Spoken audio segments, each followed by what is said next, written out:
Hi, this is Kai from Kikai Craft, and today we are going to start with a pen that I have been waiting for some time. This is an Esterbrook, and I have been longing for this pen for some time. So let's admire the box first. So you see that it's an Esterbrook, and it was established in 1858 and then reborn in 2018. I like this, the right pen for the way you write. I really like the slogans for the different companies.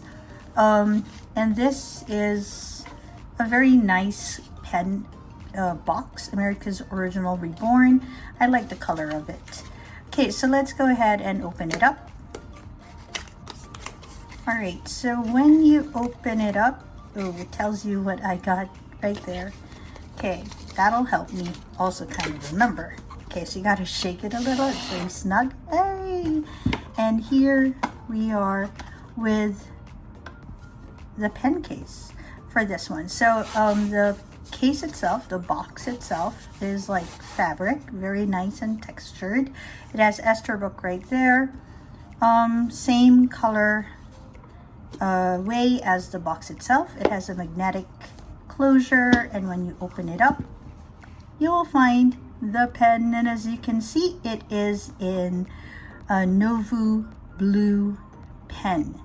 Okay, let's look at the box first. It has America's Original Reborn. It comes with a little envelope, and it has a card there.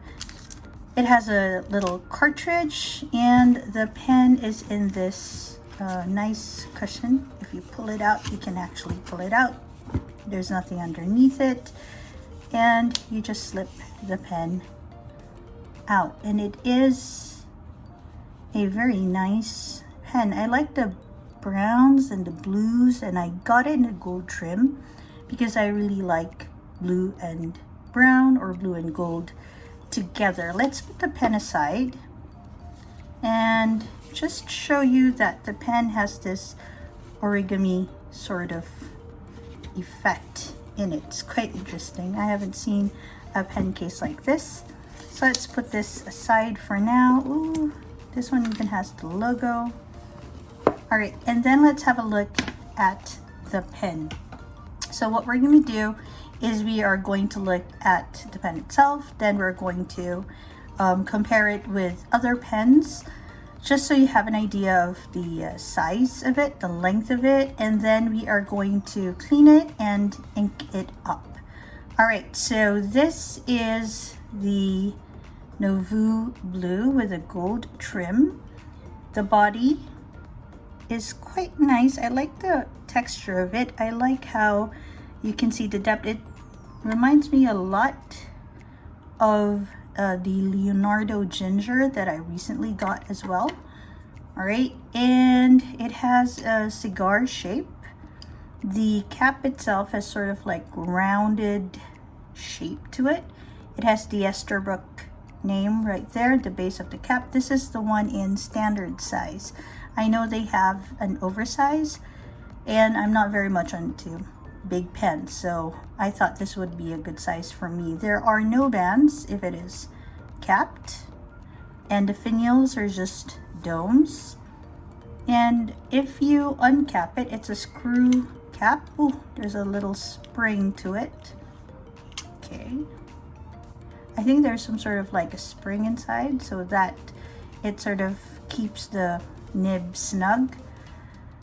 And if you look at the body uncapped, you will see that the section has two bands, one at the base, and then the screw, and then another band right on top of it.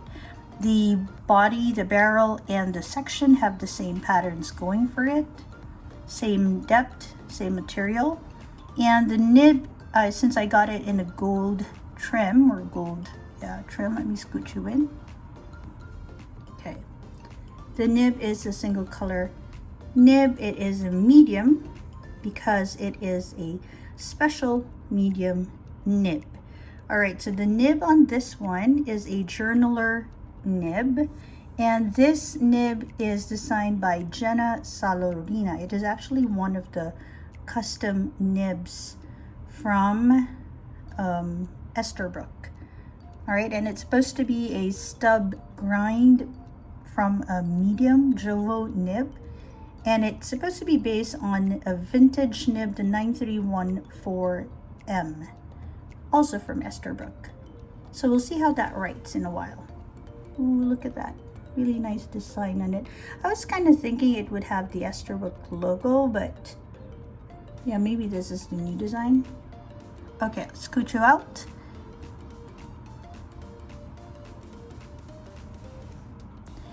Okay, so let's have a look at its length. Okay, so if it is capped, and this is for those who are into numbers, if it's capped, it is about 5 and just a smidge above 3/4 of an inch, and in centimeters it's about almost 15 centimeters. And if it is uncapped, it is about 5 inches, which would be about 13 centimeters, just a little bit below it. Okay, so that would be its dimensions. Can we post it? No, it doesn't feel like we can post it, most probably because of the spring inside the cap. So let's go ahead and put this aside. Oh no, let's put it on, because I do want to compare its length with other pens that we often have in our collection. Okay, so let's go ahead and have a look at its length in comparison with other pens. Okay, so the standard Esterbrook, if we compare it with a Furore, this is the Leonardo Furore. Well, you can see that the dome is a bit thicker here and a bit thinner in the Furore. That's one design that they have a little bit different. Also, the clip is a bit longer than the Furore. Anyway, they're about the same length, okay? And if we compare it with the Lamy, if you have that, this Esterbrook standard is a little bit longer than the Lamy capped. And if we compare it, say, if you have, say, a Kasama Una, this is a Philippine-based fountain pen brand, it would be shorter, so your Noveau Bleu would be longer than that. If you have a Mont Blanc 144, the 144 would be shorter than your Noveau Bleu. If you have a Sailor Prophet, this is Sailor Prophet Junior, same cigar shape, definitely shorter than your Noveau Bleu.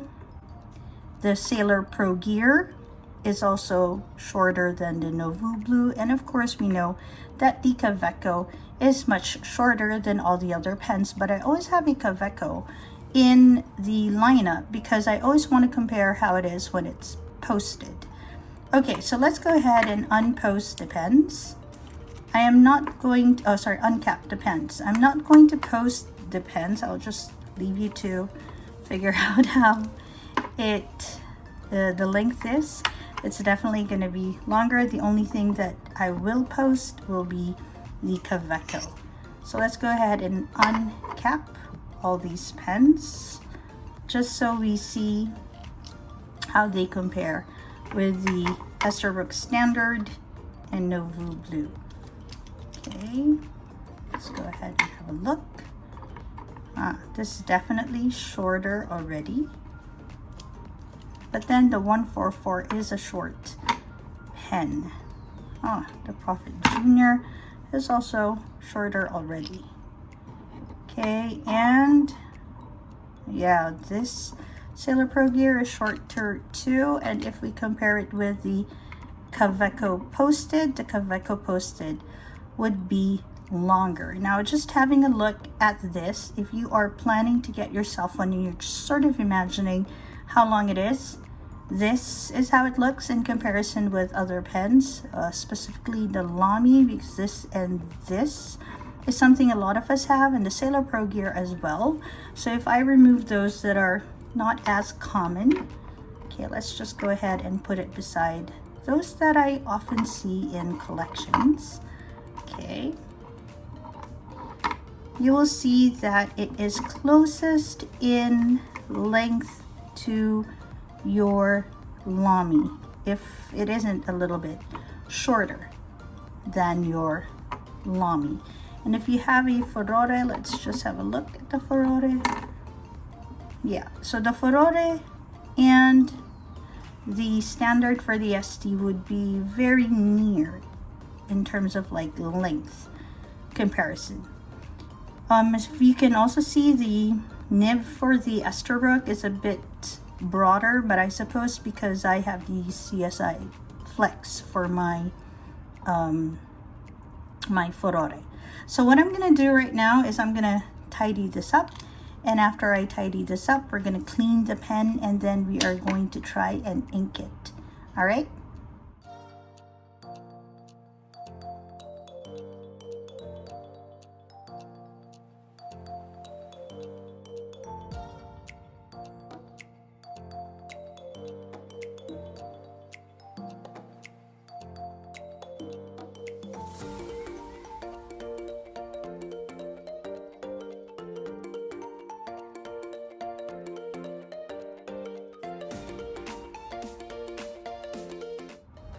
All right, so we've cleaned it up, and now we're gonna put it together. Now, I have to say that while I was cleaning it up, I was again mesmerized by the color combination of the Noveau Bleu. In case you haven't really looked into this pen or this pen colorway, the Esterbrook Noveau Bleu is actually from the Art Nouveau style of Alphonse Mucha. This was in the 19th century, so he started painting with a lot of these like muted browns and blues and reds, and even like yellows, like very, very pale yellows or mustard yellows. And it grew into this style with pretty women and all of that. It's really, really very pretty, and flowers and all of that. So that was really a good style that he had going, and that is what Esterbrook is trying to capture, and I think they did it quite well with this particular colorway. Okay, now I hope you caught it too, that this had the Esterbrook logo on it. The converter had it. It's a cartridge converter pen, which means it'll take in cartridges and converters. The Art Nouveau was released in 2021, and so it's been about 2 years since this particular colorway has been released. I don't know why I took that away. All right, so what we're going to do right now is we're going to put the pen together. Okay, it's not a screw converter, but yeah. And we are going to ink it up with a Roaring Patina Black. Okay, so Roaring Patina Black is a Ferris wheel press. It has a little bit of shimmer in it, but I'm not going to shake it so much because I'm not so sure if I want my pen to have a lot of shimmer. I'm just going to put a little bit, enough for us to have writing samples, because I want to have that black with a little bit of gold, because that's what the shimmer is in this particular ink from Ferris Wheel Press. This was a limited edition, like a special edition run from Ferris Wheel. I'm not so sure if bottles of that are still readily available. I do see a few of them around, but they are quite expensive, and I'm not really sure if I really like this color. I do, but I've had not a very positive experience with it with another nib of mine, a medium or a fine from Cavetto. So let's go ahead and have a writing sample of the journaler nib from Esterbrook. Okay, let's go ahead and make sure we are at a good page. All right, let's clip it up nicely. Okay, so let's go ahead and scoot you in There you go. Okay. So this is the Esterbrook standard. Oh, I can see a little bit of the line variation now. And this is in medium, but it's also a journaler nib. All right, looks quite nice. It is in the Noveau Bleu. Okay, so let's go ahead and have a look at its line. So this is how it is vertically, and this is how it is horizontally. So it's thicker vertically than it is horizontally. It's a bit like my cursive smooth italic from Furore. Okay, let's just have a look at that, just to compare it a little.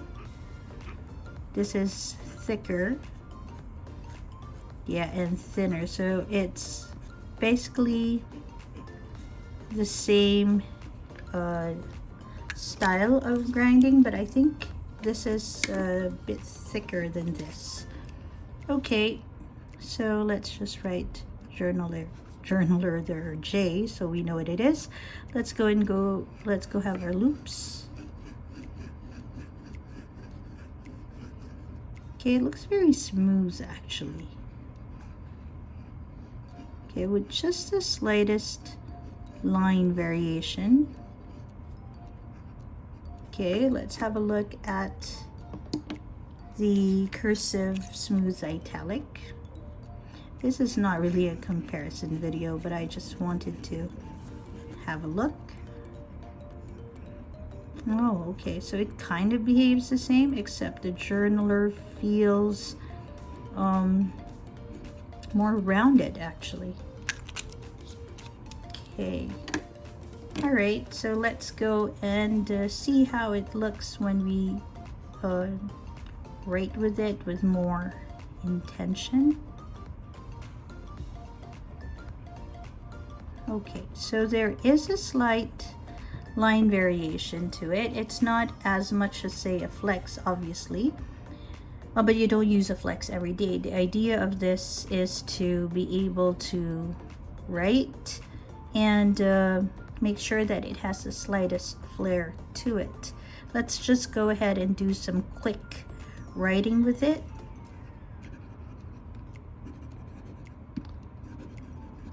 Okay.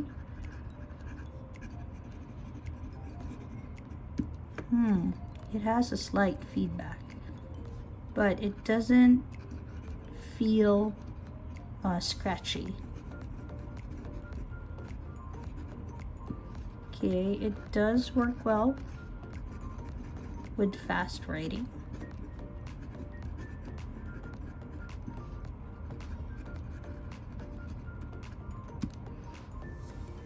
And it does make the penmanship look a little bit better than usual. It doesn't show a lot of the shaking, even with fast writing.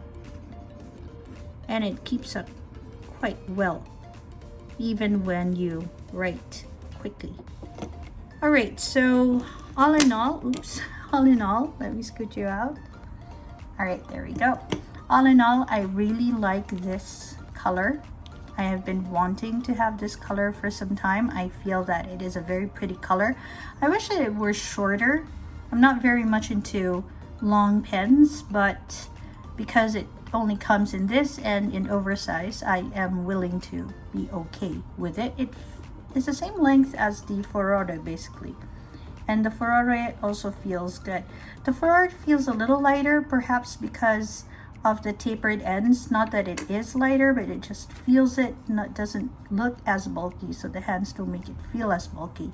But this also has a spring, like a cushion thing at the cap, so maybe that also adds to its weight. It's a very sweet pen to have. It's very nice to look at. It has very nice browns and blues in it. It's also a fantastic writer. This is with the Ferris Wheel Press Roaring Patina, and as you can see, it writes quite well with that ink. Okay, so if you're looking at getting another pen and you have been wondering how does the Esterbrook Journal Bleu nib look like, this is how it looks like in like everyday, nothing fancy sort of look. How does it feel like in the hand? It feels very nice to hold. It's very comfortable to write with. I think you can easily write with this for like long writing. It's, yeah, it feels very solid in the hand, feels very comfortable. Okay, so again, I hope you have found this very helpful. This is Kai from Kikai Craft. If you're into this kind of information, if you want to know more about pens, please do subscribe. If you like this particular video, please do like, and please say hi in the comments. And wherever you are, I hope you have a great day or a restful evening. Bye everyone.